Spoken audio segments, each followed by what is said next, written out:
Every area in all parts of the world has those area-specific urban legends that just refuse to die. Whether the stories are about a haunted asylum on the outskirts of the city, a creature that lives in the nearby woods, or a ghost that haunts a lonely stretch of road outside of town, there's always a common thread within the tales. No one has ever been to these places, seen the creatures, or witnessed any hauntings with their own eyes. There are members of every generation who will proclaim that they know someone whose brother's best friend's sister went to that haunted house with 13 floors that used real blood and snakes and spiders and is so scary that no one has ever made it all the way through. Those same people will swear by these stories without ever being able to provide a shred of evidence or a name of someone who could provide proof of the claims simply because everyone around here knows that it's a true story. The storytellers eventually pass the tales on to their children, who modify them just enough to keep up with changing times, and the cycle continues. I'm as skeptical as anyone when it comes to these stories, seeing as I was like a junkie when I was younger, constantly searching for more terrifying stories about whatever area of the country I was living in at the time. I made up and spread stories about haunted pizza parlors in New York, my cousin's encounter with the Jersey Devil, or how my grandfather encountered a feral, human-like demon creature in the woods of Colorado. I even broke the one rule with these stories by putting myself in them. This took guts in hindsight, because I had to make sure that I always told them the same way.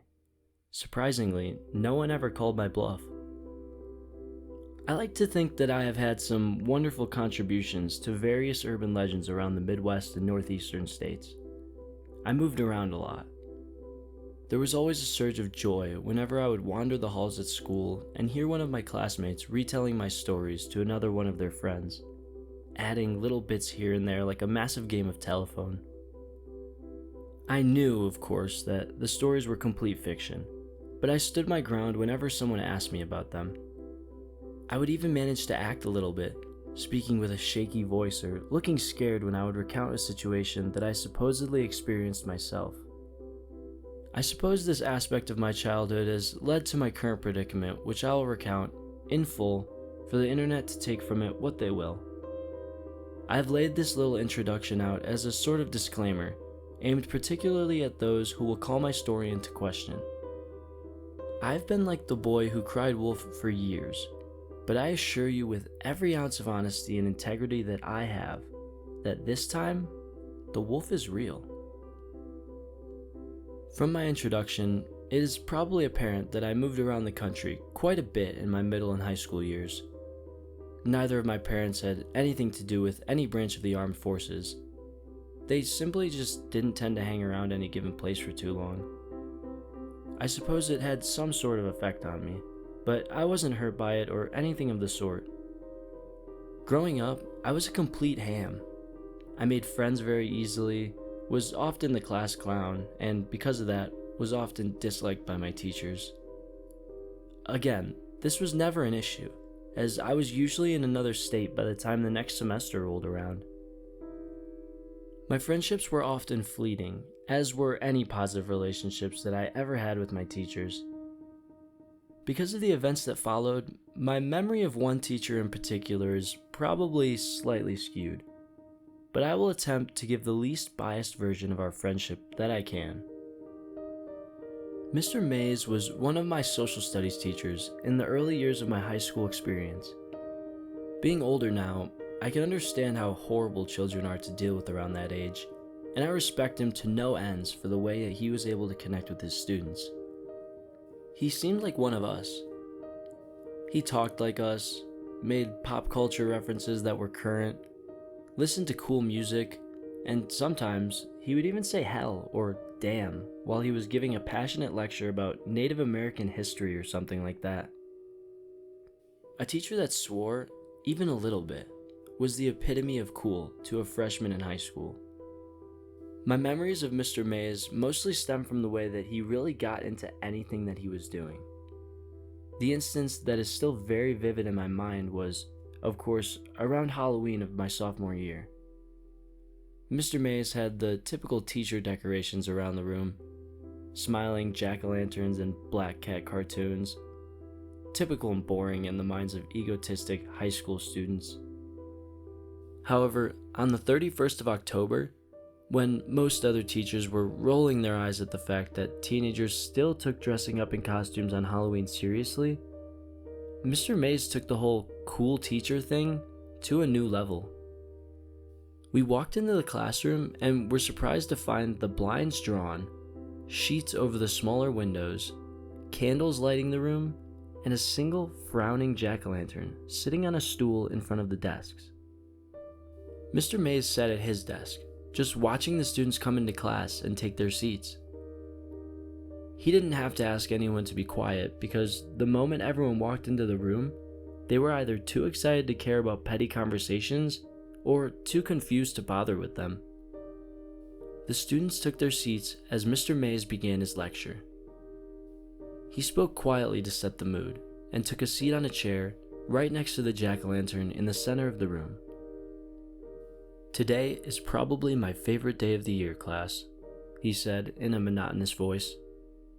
"Halloween is my favorite holiday, and I want to share with you exactly why I love it so much."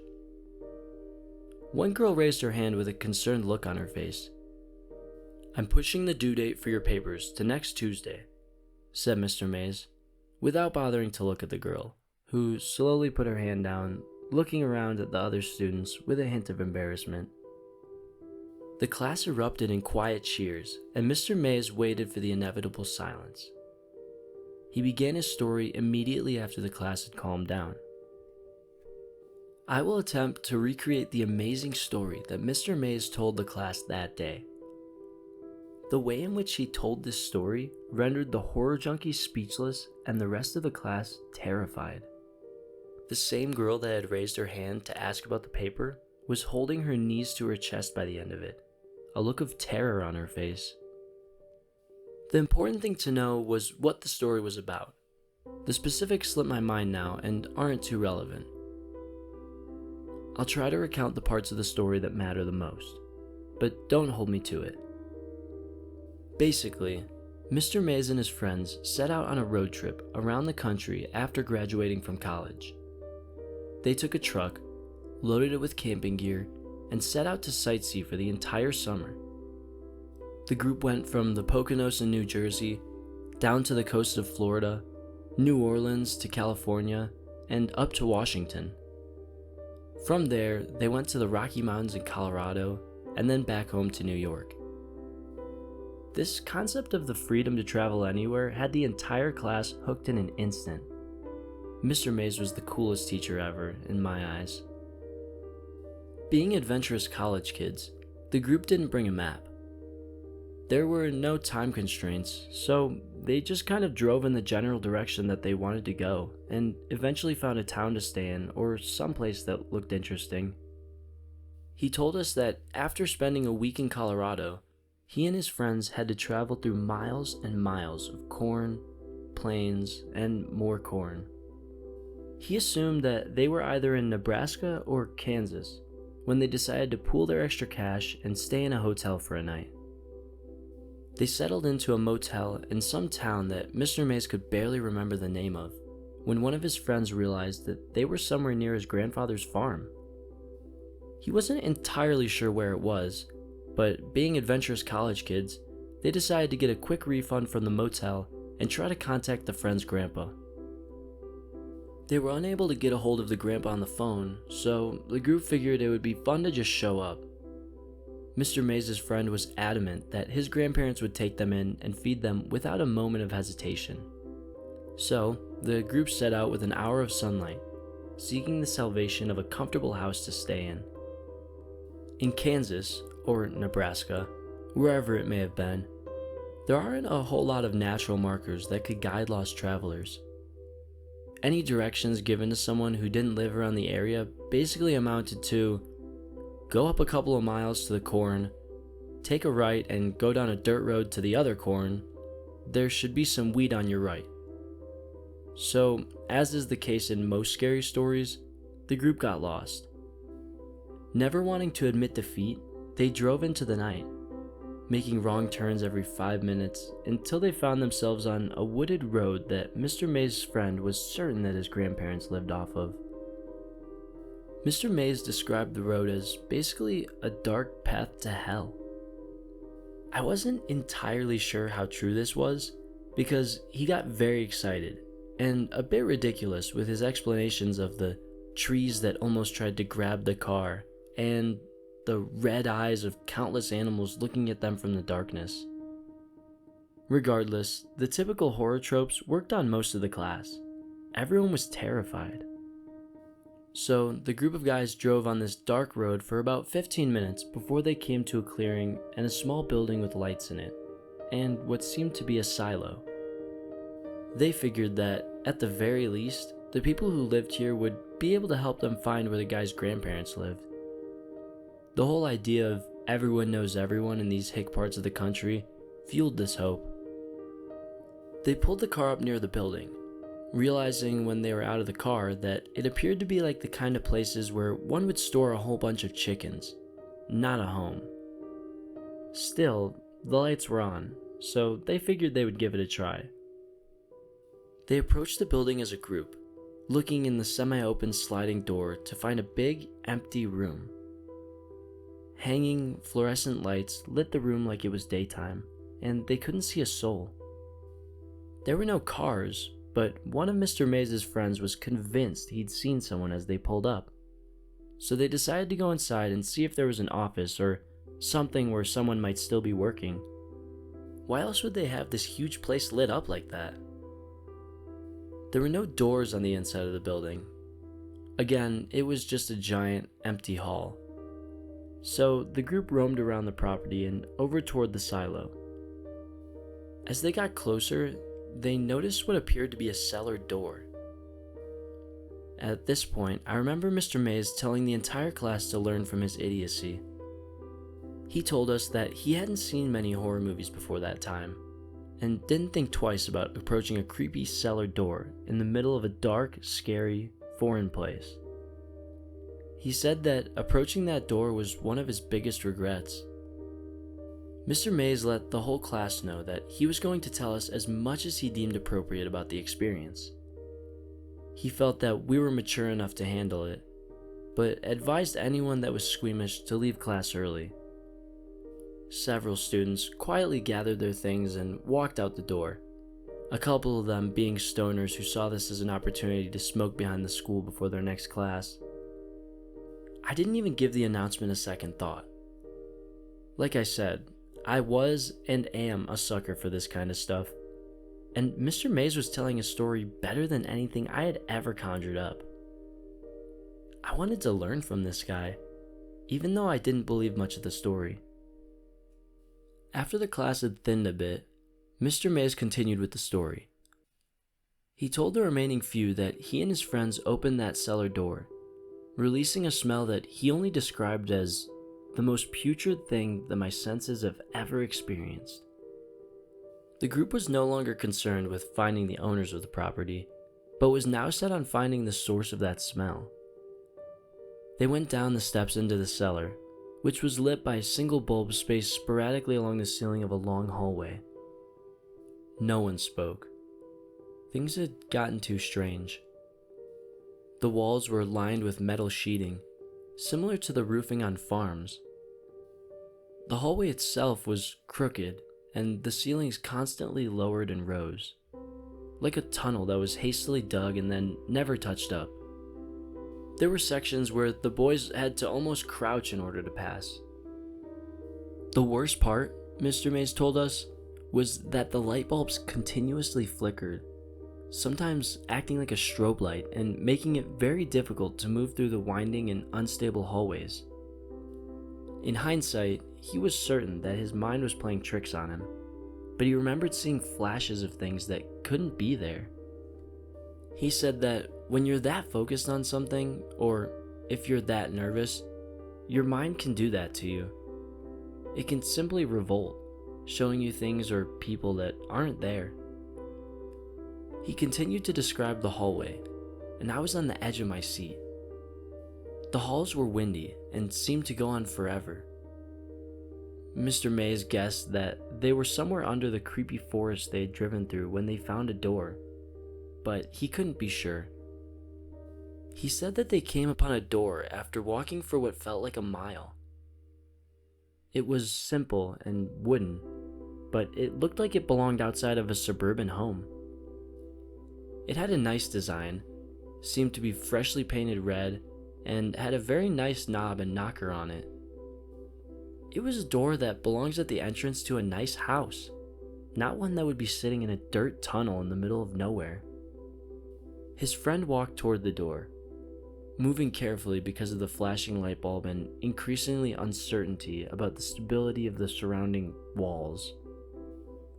He turned to the group, the rest of which were nervous at the very least, and attempted to lighten the mood with a laugh before he said, "I should probably knock first." Mr. Mays' friend grabbed the steel knocker and hit it against the door several times, mockingly, but quietly uttering, "Is anyone home?" The group waited about 30 seconds before their tension broke. The guy next to the door shrugged his shoulders and went back to his friends. But as he did, the light bulb between them surged and exploded. The boys shielded their eyes and looked back to their lone friend by the door. As he lowered his hands, one of the metal sheets of the makeshift roof dropped. The edge of the sheet fell directly on the boy's forehead, slicing it open and sending a wave of blood down his face. The impact apparently knocked him out, and he fell back against the door, knocking it open in the process. The entirety of the group rushed through the dim light to their friend, barely noticing the seemingly pitch-black room that now lay before them. Mr. Mays was the first to make it to his friend's side. He lifted the guy's head into his arms, immediately taking off his jacket and putting it over his forehead to attempt to stop the bleeding. Once the group had calmed down, Mr. Mays noticed that the arm that had been bracing his friend's head was soaking wet. He was confused about this and was attempting to sort it out when one of his friends started talking. He said something along the lines of, "The lights. We have to go," when Mr. Mays took notice. "You know when you turn off a light," he told the class, "and everything is almost pitch black, except the light of the bulb dying out or cooling down? It was like that, but there were so many of them. At least 20 light bulbs had lit the room seconds ago, and now only looked like the little stars in the darkness. That was definitely terrifying, but that wasn't the scariest thing. There was still a very dim light coming from the hallway behind them, and though it was weak, it lit up the room just enough to see the shapes of tens of people standing less than 10 feet in front of them." Mr. Mays' friend went to say something else as one of the bulbs to the right flickered to life. Let me interrupt at this point and say that Mr. Mays was a generally playful guy. He had that tone of voice that makes you want to respond. Basically, he could say, "Let's go jump off of a cliff, guys," and you would want to respond with, "All right, Mr. Mays, show us the way." That is a ridiculous statement, but it gets the point across. He was a charismatic guy. The whole story up to this point had been told like a campfire story. He had the voice inflections of someone attempting to be mysterious and scary, which worked, but was noticeable. At this point in his tale, I recall that changing completely. He was no longer attempting to spook anyone. I could tell that this section was difficult for him. Either he was a very good actor, or it was really a terrifying memory for him to relive. He told us that the light bulb came to life and illuminated the group of people in front of him. In the dim light, he could see children, at least 20 of them in just the visible light. They were all dressed in nightgowns that looked to be tattered and torn, stained dark with something. Their hair was long. Every single one of them looked like they had not had a haircut since birth. Some of the children were almost completely obscured by the length of it. Every single one of them didn't appear to have seen a shower or nice bath in their entire life. Mr. Mays told us that the most terrifying part of the whole story was that none of the children were moving. They were all standing, staring, most of them only visible from the faint light reflecting off of their eyes. His whole group was paralyzed with fear for several seconds when they heard what sounded like an animal in the distance, yelping. The way it was described was like the sound of a dog crying, multiplied by 10. This spurred the group to life, just as the children began to step forward. His friends grabbed the injured one and lifted him out of the room and into the hallway in an instant. Mr. Mays took another second to move, and had difficulty finding his bearings. He reached to his left in an attempt to find a wall to lean against, and ended up finding a handle, then pulled hard, never losing his vision on the children. He bolted for the door right as he noticed what he had grabbed onto. A shower head protruded from a cement wall, reaching maybe a foot into the room. There was something leaking from it, but it was too dim to tell what it was. He realized that it had been leaking onto him, but he didn't care. There were now children stammering toward him as an animal cried in the distance and his friend was seriously injured. As he left the room, he made a point to emphasize that he could make out several more shower heads on the wall near the single dim-lit bulb. "This is why I call them the showers," Mr. Mays told the class. I was transfixed, sitting as far forward as my desk would allow, bracing for more. "I slammed the red door behind me," he said, and ran through the hallway faster than I have ever run before or since. I made it back to the car, and we drove out of there like a bat out of hell. A couple students snickered at his use of the word hell. So, when you're out trick-or-treating tonight, make sure that you know exactly where you are headed, and don't go out to any abandoned farmhouses. I mean, there aren't many around here, but you're all smart kids, except Jerry. The class laughed, and the mood lightened as the bell rang for passing period. Mr. Mays turned the light on and thanked everyone for listening, reminded them about the paper due next week, and told us to have a safe and happy Halloween. Students all around me were abuzz with theories about the story they had just heard. "I bet it was some sort of crazy Nazi hideout," said one girl. "I think they were all ghost babies that were killed by a dog," said another. I couldn't theorize in the slightest. I was still caught up in the moment.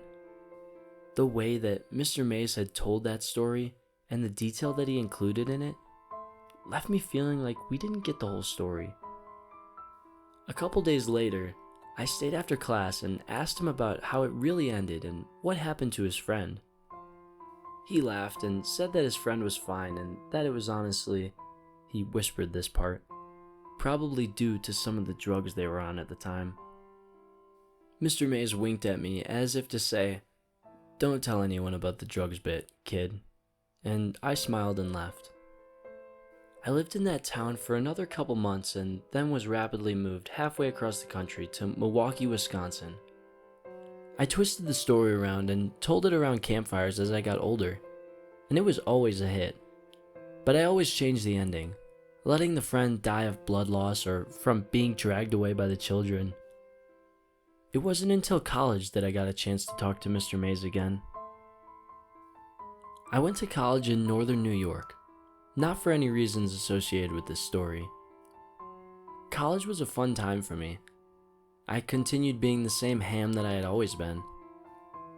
It wasn't until sometime around my junior year that I ran into Mr. Mays at a bar that I frequented. Initially, I couldn't be sure that the person I saw laying with his head buried in his arm at the bar was Mr. Mays. The only trait that grabbed my attention was a sweater that he used to wear on his birthday during class. The shirt simply read, "I'm the birthday boy."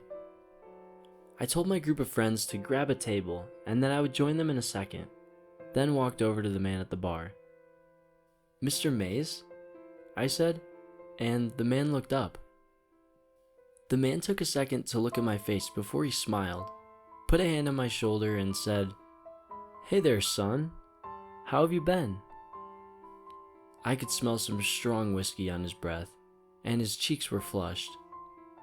The look in his eyes told me that he was 3 sheets to the wind and probably had no idea who I was. "Mr. Mays, it's Jack. I was a student of yours for a couple of semesters about 6 or so years ago." His face changed a bit, and a genuine look of recognition set in. He took a calmer tone, smiled, and said, "How have you been, Jack?"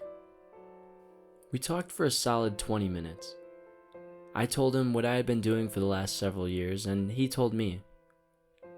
Apparently, he was still teaching at the same school, doing the same old shtick, as he called it. I asked if everything was alright, and he said that they were as good as they ever have been, or were ever going to get.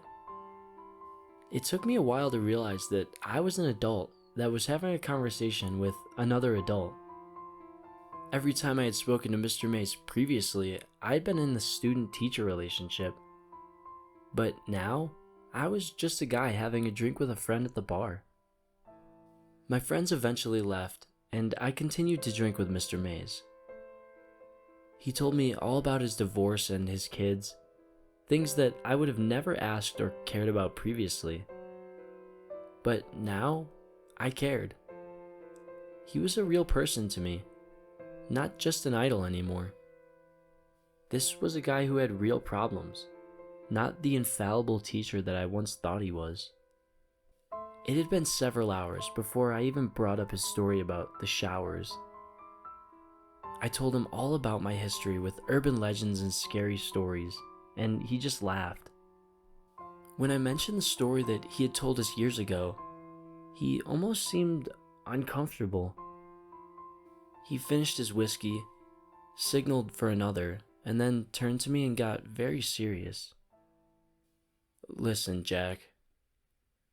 I don't know why I kept telling that story year after year." His words were slurred, or my hearing was messed up. We were both sufficiently blitzed at this point.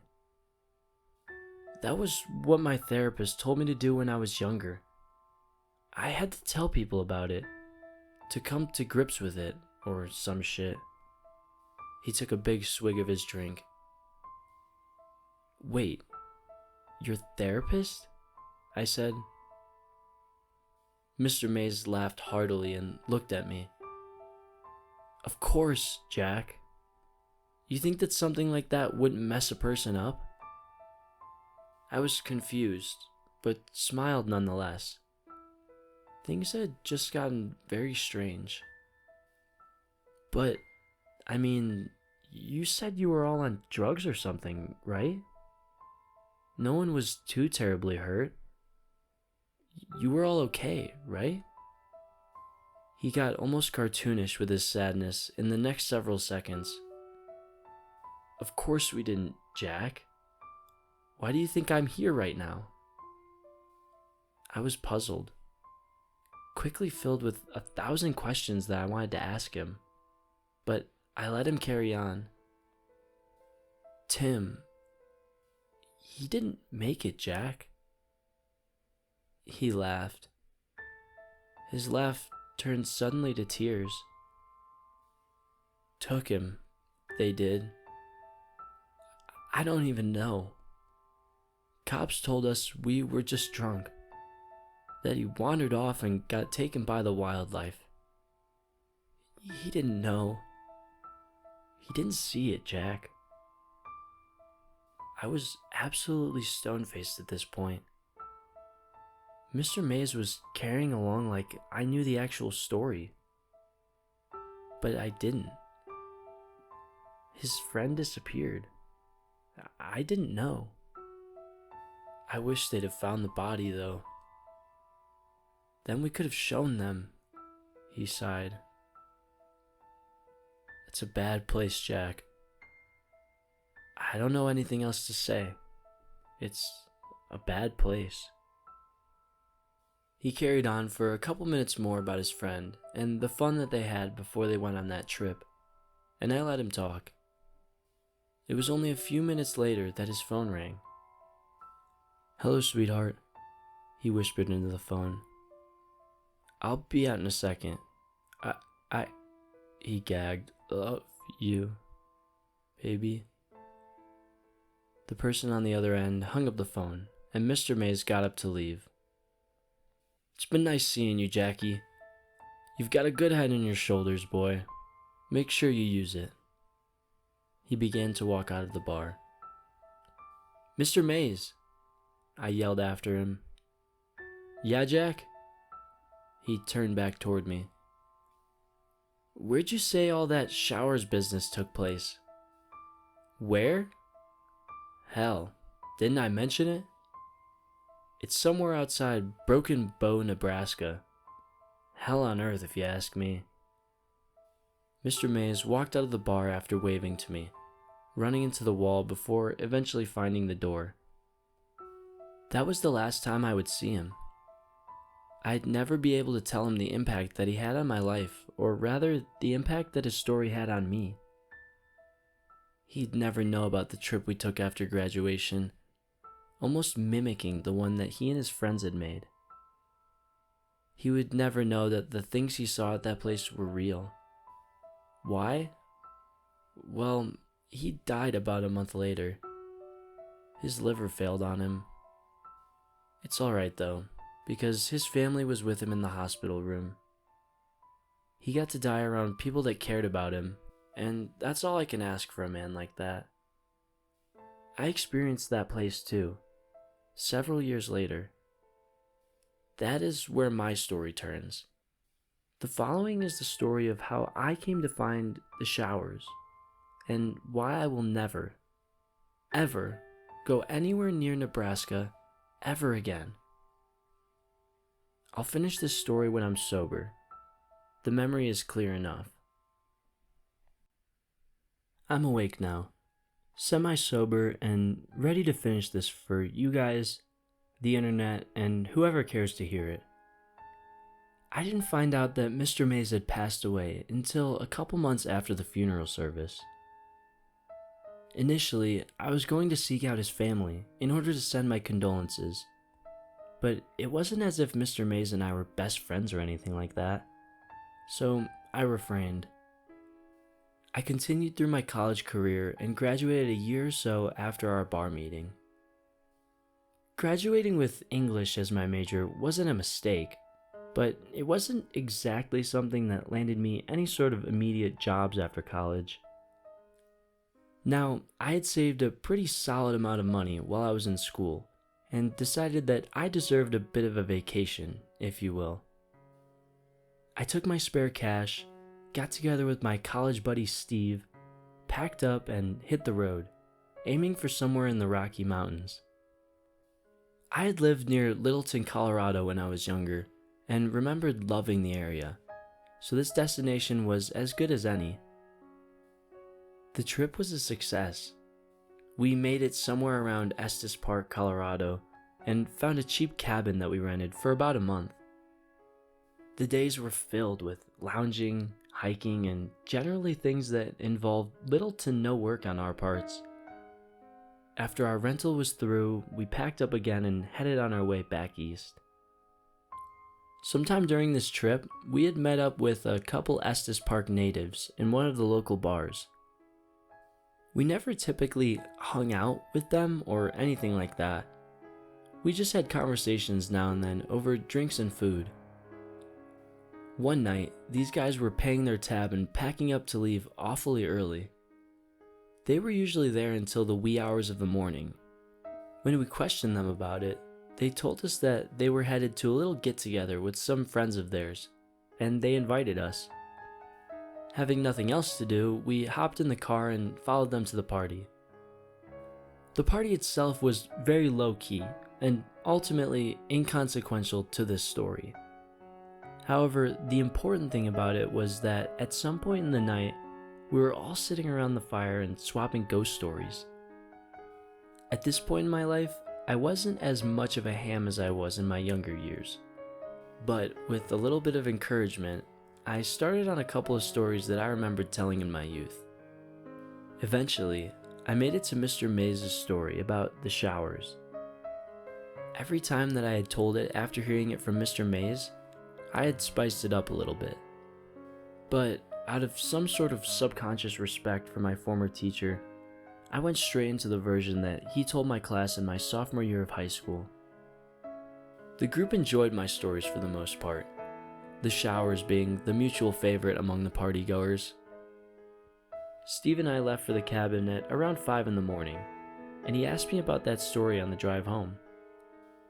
I told him all about Mr. Mays, that class, my love for everything horror-related and whatnot, and he suggested that we try to find the place on our return trip to New York.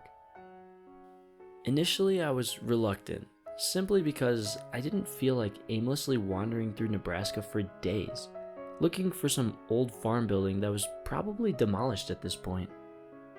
But a couple of days before we left Colorado, I told Steve that it sounded like fun. We weren't going to be able to do another trip like this for a long time, so I figured that we might as well make the best of it. Somewhere in the back of my mind, I thought of it as a little tribute to Mr. Mays, a guy that, in retrospect, helped me realize that I wanted to be a writer.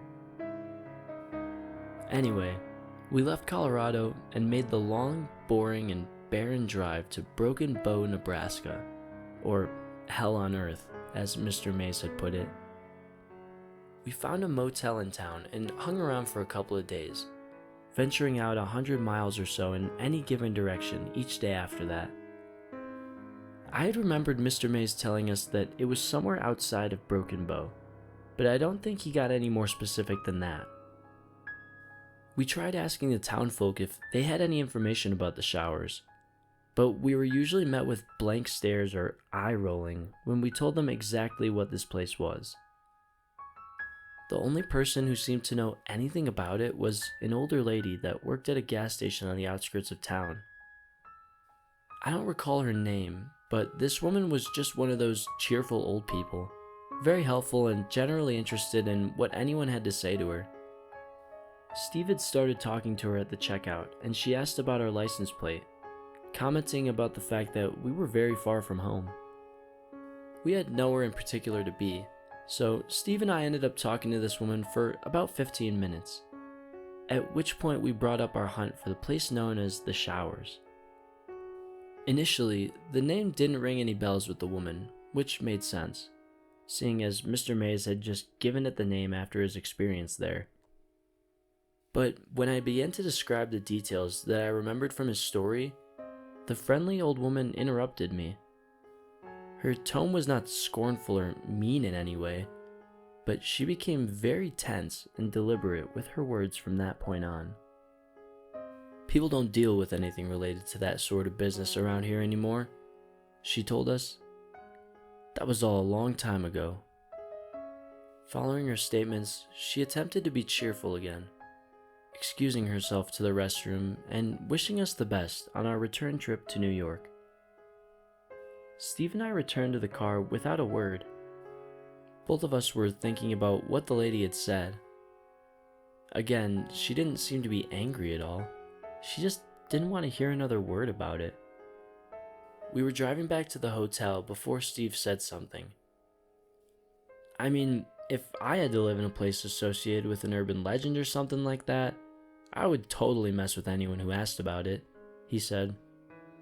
I mean, eventually you'd just get tired of people asking about it, and so you'd just try to scare them to get them to shut up, wouldn't you? I agreed with Steve and kept driving, but the whole experience wasn't sitting right with me. If this was some sort of well-known legend in the area, why did no one else in the town seem to know anything about it? But I managed to shrug it off. Mind you, neither of us was scared of finding the showers. This little excursion on our road trip was more like a scavenger hunt, a cap-off to an overall relaxing vacation.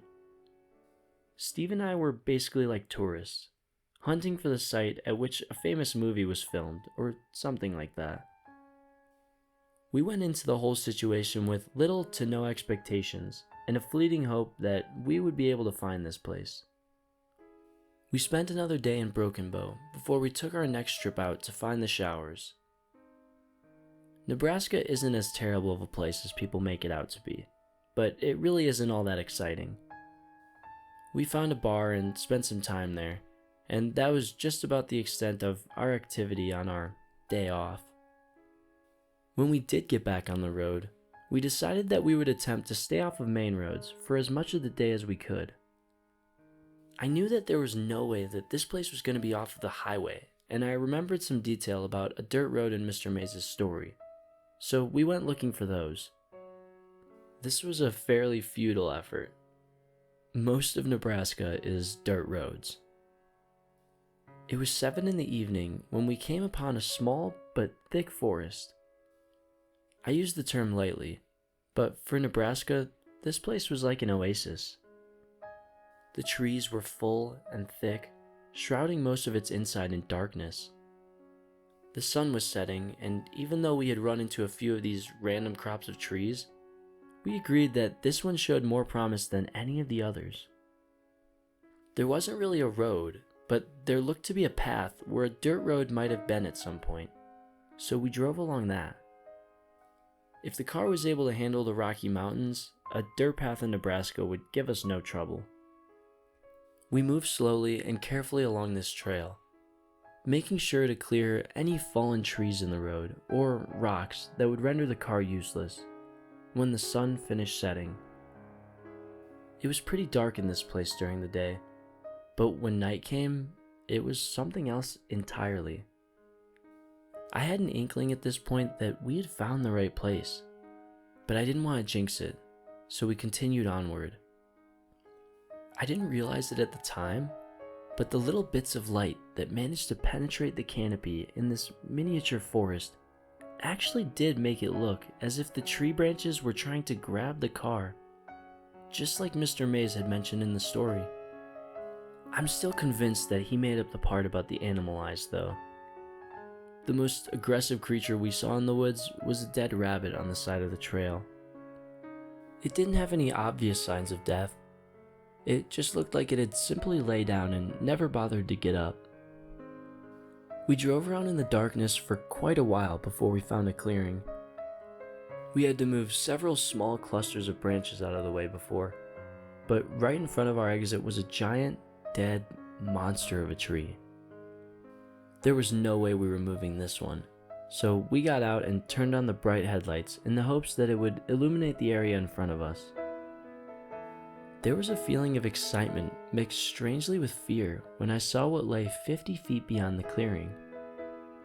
There, lit partially by the headlights from the car and the little bit of light from the crescent moon, was what appeared to be an old barn house. This wasn't a typical farmhouse. It was larger than the barns that I had seen in films and didn't have any sort of crest. It basically looked like a small warehouse. I wasn't entirely sure at this point if this was the place we were looking for, but this was definitely the closest we had come.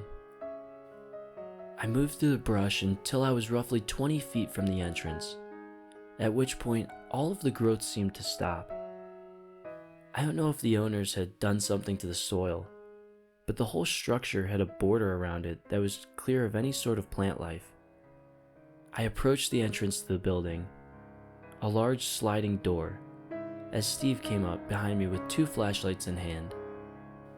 "So you were just gonna run off into that place in the dark?" He laughed. I gave a half-hearted chuckle and grabbed one of the lights from his hand. Mine was a little but pretty bright flashlight. It was the kind that hikers would most likely fasten to their backpacks, just in case they were stranded at night. It worked well enough. I grabbed the metal door with both hands, holding the flashlight with my mouth, and gave it a tug. It moved slightly, creaked a little bit, but there was no way I was doing this by myself. Steve came up from behind, set his flashlight on the ground, grabbed the door, and said, 1, 2, 3. We pulled at the door with all that we could muster. Once we had managed to move it a couple of inches, It must have latched back onto its track, because it slid very easily, stopping hard with a loud and echoing thud when it was completely open. Steve picked up his flashlight and walked behind me. I had already moved inside. The inside of the structure was exceptionally bare, almost troublingly so. I wasn't entirely sure how far we were from the nearest home or small town, but there wasn't even the slightest bit of evidence that anyone had been in this building for years. There were no broken beer bottles or empty bags of chips. There weren't even any animal droppings or eager plants that managed to grow here. The room was expansive, larger than your average farm, but not the warehouse-sized monstrosity that I believe Mr. Mays had described in his story. I was sure that it was simply a holding area for farming equipment or something similar at some point. Disappointed, I wandered near the entrance while Steve ventured into the expanse of darkness. As I was running over the details of the story in my mind, something struck me like a sack of bricks. In Mr. Mays' story, there was a silo near the barn. I ran outside, my eyes adjusting easily because at the very least it was brighter outside. I looked in all directions, running around the perimeter of the building. Surely, if there was ever a silo near this place, there would be some evidence of it somewhere. But despite my hopes, there was nothing but a cluster of thick bushes on one side, brush and dirt everywhere, and the forest that we had come from. I walked back into the building, frustrated and tired. Steve was still excited, eagerly running around the inside of the building. "Even if I could just find a shower head or a pipe," he said, "then we'd know it was true. Just keep looking with me." I didn't want to ruin his excitement. I had told Steve the story several times, but obviously he didn't realize that this just wasn't the place. The building was weird, yes. It was out of place and oddly pristine, but it wasn't the location of the showers. I let him explore for a little bit before I called him over. "This was probably as close as we're gonna get, man," I said. "But this isn't it. Remember the silo?" His face went from excitement to disappointment in an instant, much like a young child who didn't get the presents he wanted on his birthday. I patted him on the shoulder. "This is still pretty cool though. I mean, we could still tell people that we found it." I was reverting back to my old habits quickly. Steve laughed. "Yeah, man, I guess we could. It is definitely creepy enough. We should get some pictures as proof, you know?" I agreed with him. "I'm gonna go grab the camera real quick," he said as he bolted out the entrance of the building. I was left alone in the building. It was very quiet when I was alone in there. I could hear the faint sound of Steve running through the brush and to the car. But once he was far enough away, everything was quiet. I remember not even hearing wind or the chirping of crickets as I walked deeper into the dark, flashlight in hand. I was convinced that there had to be something. As I approached the far corner of the room, the sound of my feet scratching against the dirt was interrupted by a soft, hollow thud. I stopped, trying to figure out what it was.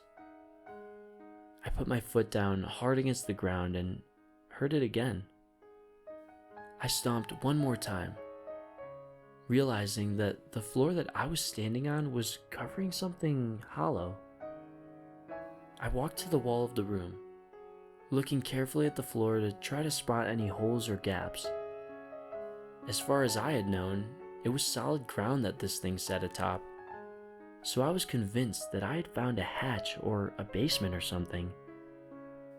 I heard Steve coming back through the brush as I shouted, Steve, come over here, it's Hol-" As I went to say the word hollow, I hopped a little bit, hoping to recreate the sound so that he would be able to hear it upon entering the door. The second that my feet made contact with the floor, I felt it give out beneath me. The memory of the fall is fuzzy, but I do recall hearing wood splinter. I remember seeing the light from Steve's flashlight falling away into complete darkness.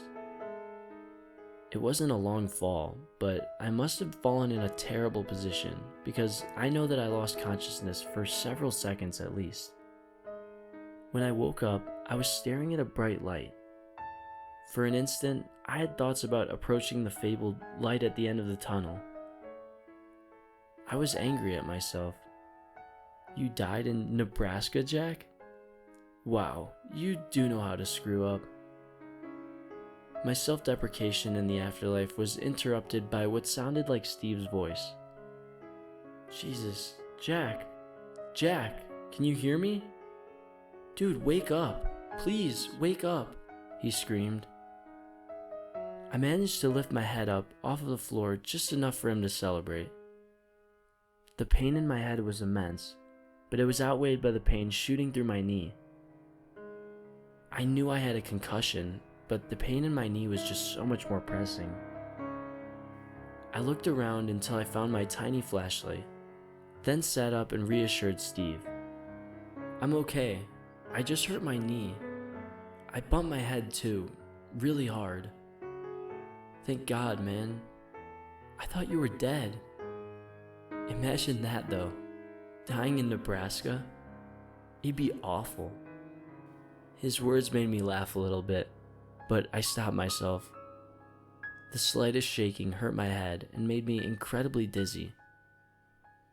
I guess a rope? Said Steve.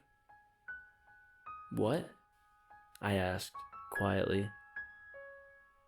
Should I go get a rope to get you out of here, or do you see a ladder? I looked around the walls that sat in front of me. They were smooth cement. There was no way that I was climbing out of here. Yeah, get the rope, I told him. It's buried under all of our stuff. I think it might be in my red climbing bag, but I'm not sure. Steve nodded, telling me to hang in there and that he would be back in a little bit. And then he ran off. The silence that followed was uncomfortable. After the sound of Steve's feet scraping the floor above me faded away, I was only able to hear that buzzing that occurs in total silence, intertwined with the pulsing in my head. I pushed myself over to the nearest cement wall and braced myself against it, resting and breathing deep in an attempt to calm myself. The cement was unnaturally cold against my back. It was summer, so I only had a t-shirt on, but it felt like ice even through that. Again, this observation was primarily made after the fact. In the moment, it just felt good to lean against something. I sat there, waiting for Steve in this underground basement, and I began to feel uneasy. I felt like an idiot for falling down here. I felt pain from my injuries as well. That all seemed to fade into one emotion in an instant when I heard what I could only identify as breathing somewhere to my left. I convinced myself that it was my injured mind playing tricks on me for a few moments, until my mind decided to rapidly replay Mr. Mays' story. When I had first heard it in that classroom years before, I was more impressed than I was scared. But now, sitting in a dark basement in the middle of Nebraska, I felt something that I hadn't felt in a long time. It couldn't even be summed up in the word fear. As I sat there, I felt all-encompassing dread. I pointed my flashlight to my left, the direction from which I thought I heard the sound. The light didn't reach the other wall. It was too far away. But I was comforted to see absolutely nothing there. I breathed deeply for a couple more seconds before I heard another noise in the darkness, It was very quick, and I cannot be sure that it wasn't my own body moving around without my noticing. But I thought that I heard a scraping sound not 10 feet in front of me. It sounded like the noise your feet make when you're walking across a dirt-covered floor. Before I could react, I heard the breathing to my left again. Closer this time. There was no way this was real. I hadn't seen so much as a spider web in this building, and now I was convincing myself that something next to me was breathing? I was angry at myself for getting so worked up. I told myself that the human brain is constantly hallucinating. I told myself that while in silence or darkness, the brain will make sounds to fill the gap, or make you think you see things that aren't there. I channeled my inner skeptic in order to calm myself. It worked. It worked until I saw a flash of something in front of me. I can't be entirely sure what it was, but I heard the accompanying sounds of feet scraping against the floor, and I began to swell with dread. I decided that the best course of action at this point was to turn off my flashlight, assuming that if they couldn't see me, they couldn't get to me, whatever they might be. I turned off my flashlight and was left in complete and total darkness. The bulb of my flashlight faded as it cooled, and I put it into my pocket, simultaneously pushing back against the cold cement wall in an attempt to stand. I managed to get up on my foot, and found that I couldn't stand to put any pressure on my injured knee. I limped to the corner, humming to myself, trying to break the deafening silence. I called for Steve, as loud as I could manage, but heard no response. He was probably in the back of the car, still hunting for the rope. There had to be a ladder or something, somewhere. I continued to hum, and my heartbeat, which had been beating almost out of my chest, slowed to a manageable rate. I moved along the cement wall, keeping my whole body against it and the weight off of my injured knee. I had traveled what I had guessed to be about 10 feet when my head made contact with something in front of me. I tumbled to the ground. My concussion must have amplified the pain, because it was blinding. I reached both hands to my forehead when I felt something warm and wet with my fingers. I searched for a cut anywhere on my forehead, but I couldn't find one. I desperately searched for my flashlight as I sat up and tried to get back against the wall.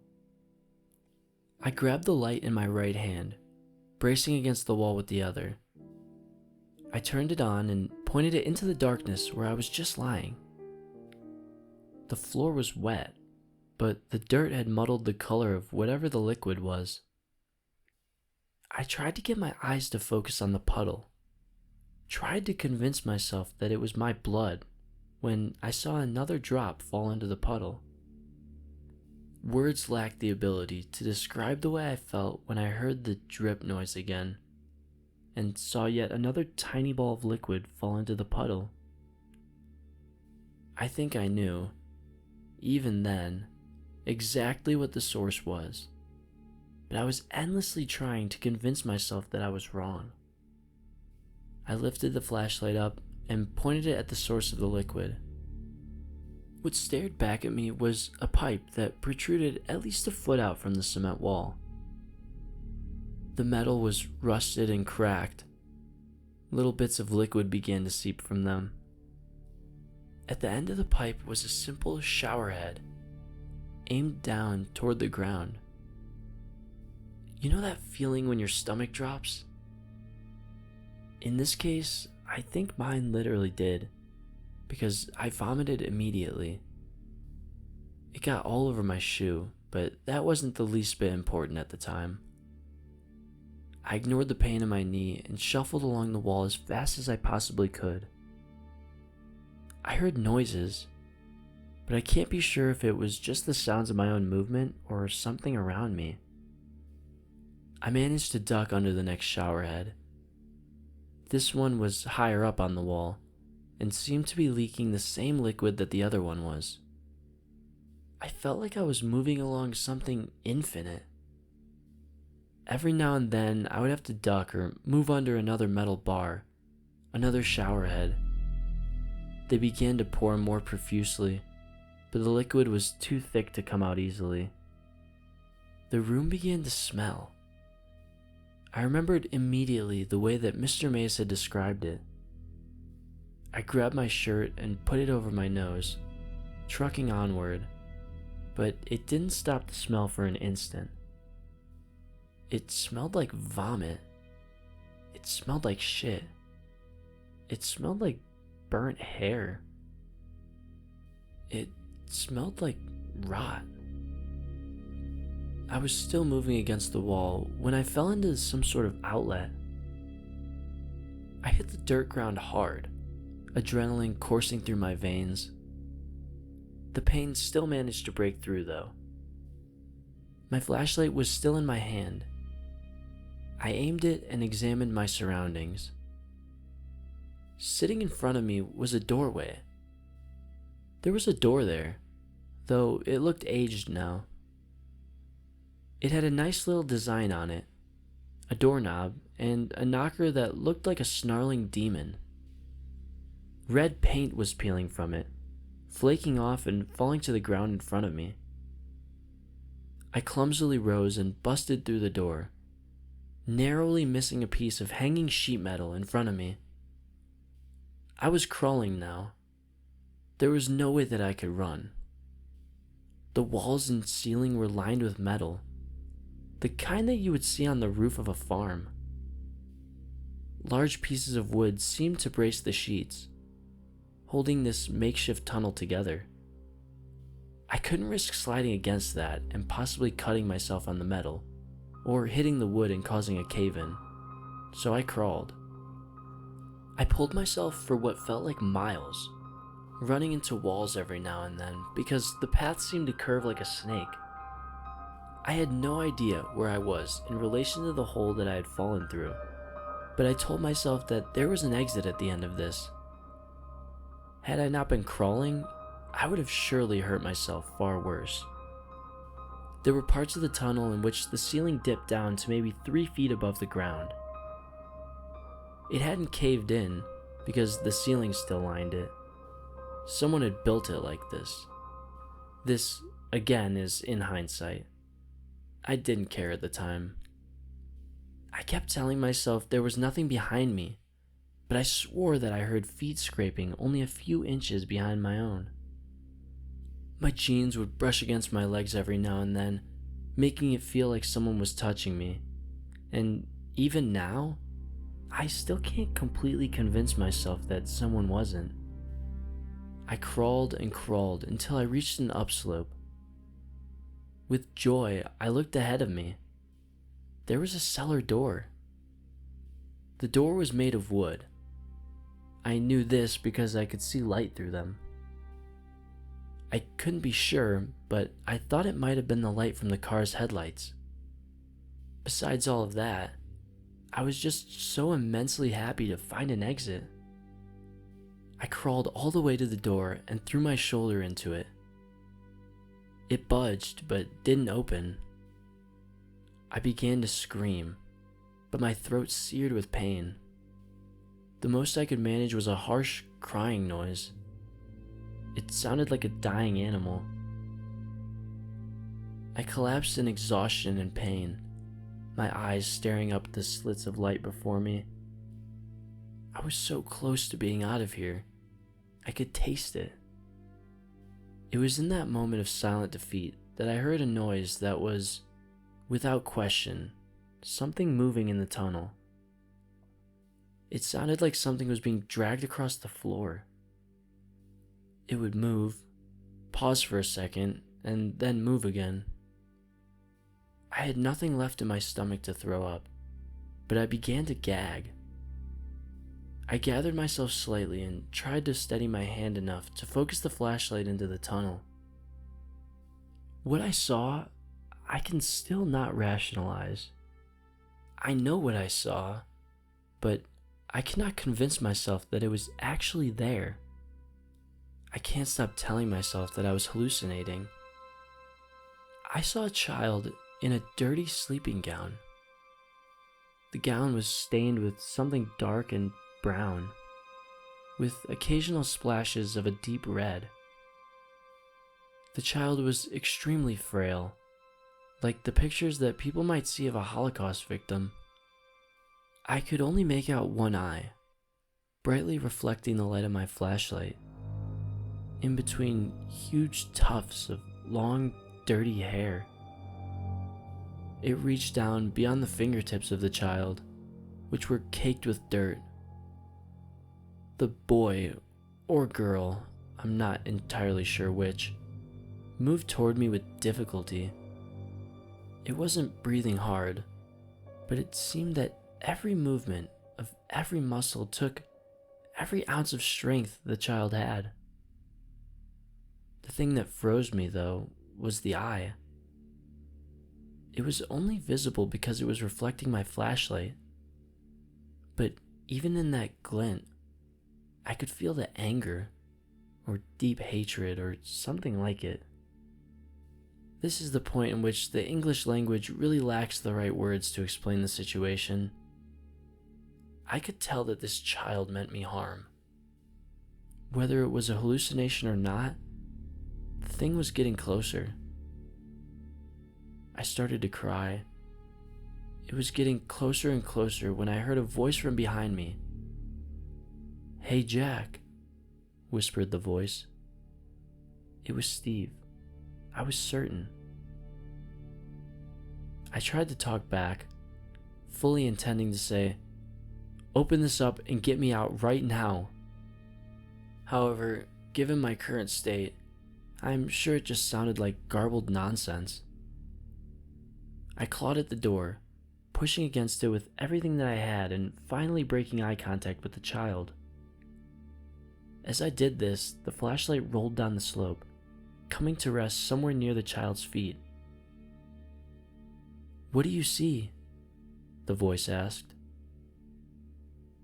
"What are you talking about?" I closed my eyes. I remember hearing a reply along the lines of, "Just look at it. Tell me what you see." But my own screams of frustration drowned it out. I was mumbling like a maniac when the voice told me calmly, "Rest for a second. I'll get it." The statement took a second to settle in, at which point I closed my eyes tight. "Steve, just do it, please. Please, just get it open, please," I whimpered. "Just get me out of here." My voice was beginning to get louder. "Steve, goddammit, open the wooden door." I opened my eyes for a split second to see nothing but black hair dangling in front of my face, a small glint of light hidden in the mess of tangles. I slammed my eyes shut and screamed with every ounce of energy I had, "Open the door!" The door behind me gave away, and I fell onto the dirt, taking in a breath of fresh air. My eyes were still closed, but the first thing that I did was scramble to find the cellar door and close it. Once I had done that, I took a deep breath and opened my eyes. I saw the barn in front of me, illuminated by the headlights of the car. My head was pulsing with pain.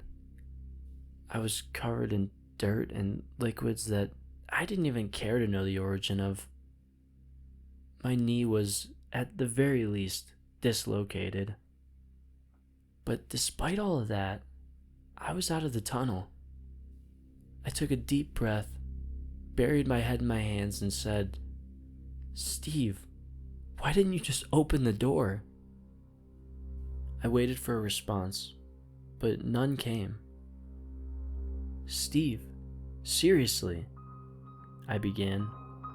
I was clawing, screaming for my life, I said as I looked behind me. My stomach must have been on the verge of falling out of me at this point, because it shifted again.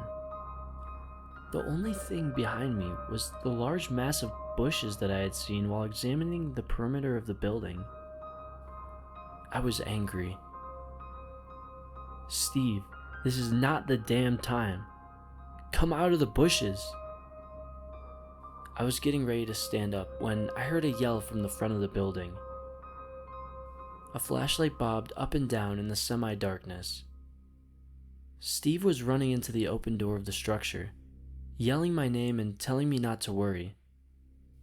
I must have lost consciousness at that point. When I woke up, Steve was standing over me, desperately trying to wake me up. His words were almost incoherent, at least to my ears. He helped me to my feet and began to walk me to the car. As we walked away, I saw my flashlight sitting just outside the cellar door. The light was fading. Steve brought me back to the car and then drove me to the nearest hospital. I fell asleep, but he told me that he drove around for an hour before he found a main road. I don't think I ever told him the whole story. I believe he thinks that I was just injured from the fall. He never really asked about it, and we didn't stay in contact for much longer. It's not like we deliberately parted ways. We just sort of stopped hanging out after that trip and went our separate ways. I've never been able to fully understand what happened that night. There are many things that I can explain away as being hallucinations, but there are still many things that don't make sense. The shower heads were there, and they were leaking something. The door was real. The tunnel was real. Most everything else can be semi-rationalized if I can convince myself that I had a very bad concussion. A very, very bad concussion. But the one thing that I couldn't have imagined was that the cellar door was locked, and then it suddenly wasn't. I'm still as skeptical as I've ever been, but I believe in what happened to me at the showers. I'm not a hermit or a social idiot because of this. I drink a lot, but I'm still functional. But I will never return to Nebraska. No one will ever be able to convince me otherwise. I don't watch horror movies either. There's absolutely nothing entertaining about being so desperately scared. That's it, really. There's no typical ending for my story. I was changed by my experience, yeah. But there's no way to change anything about it or fight back against it. I can't even convince myself that I wasn't just seeing things. Believe me, I've been trying for years. Prior to this, there was really no way to find any information on the showers. The legend didn't extend outside the classroom of Mr. Mays. No one told stories like this to keep children away from a certain place or to scare them. It just wasn't known. I guess that's really the point of this whole story. I want people to know, firsthand, what this place is like. Maybe it is a drunk's rationale, or the kid inside me wanting to spread these kinds of stories again. I don't know. I don't care. But it's out there now, for people to mold and warp to their needs. Most importantly, it's finally out of my head. It's getting late, and I'm getting another drink. Cheers.